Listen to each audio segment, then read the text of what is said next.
Boris Johnson urges Saudi Arabia to boost oil production, and crypto platform Vauld pauses customer withdrawals. You're watching the Daily Brief with Forbes. I'm Ramia Faraj.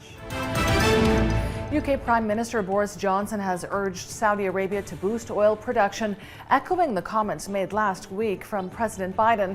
Johnson said there may be some question about, quite, how much more the Saudis could pump out at this particular moment.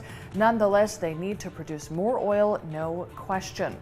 Last week, Biden said he hoped key GCC producers would increase production as he prepares for his Saudi trip this month. Staying in Saudi, it's allocated $5.3 billion to help citizens cope with rising global prices. Around half will be given as direct cash transfers to the beneficiaries of the Social Security system and the Small Livestock Breeder Support Program. The remainder will be used to increase the strategic stock of basic materials to ensure their availability. Singapore-based Vauld is the latest crypto platform to pause customer withdrawals on the back of the market's steep decline over the past month. Vauld said it made the difficult decision to suspend all withdrawals, trading, and deposits with immediate effect as a result of financial challenges stemming from volatile market conditions.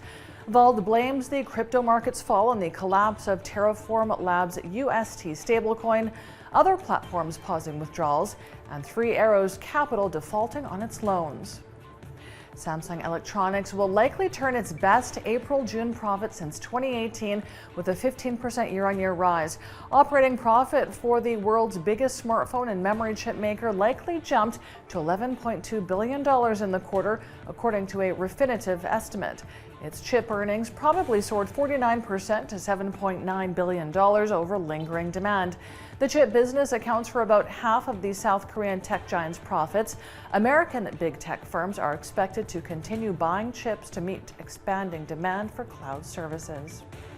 China is reportedly setting up a state infrastructure investment fund worth $74.7 billion to spur infrastructure spending and revive its flagging economy. China has started a slow recovery from the supply shocks caused by extensive lockdowns since the second quarter.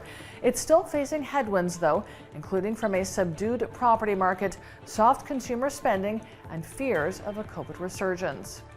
The EU's plan to label investments in gas and nuclear power plants as climate-friendly faces a final vote today.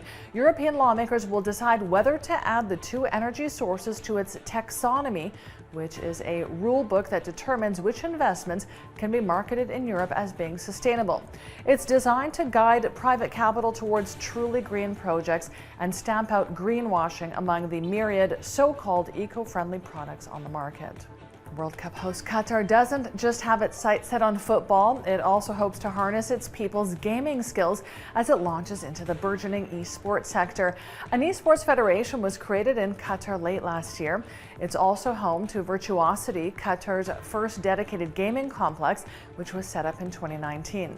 Virtuosity is part of Qatar's broad push to take a slice of the fast-growing global esports market, whose annual revenues are estimated at more than $1 billion. I'm Ramia Faraj. This is the Daily Brief. Thanks for watching.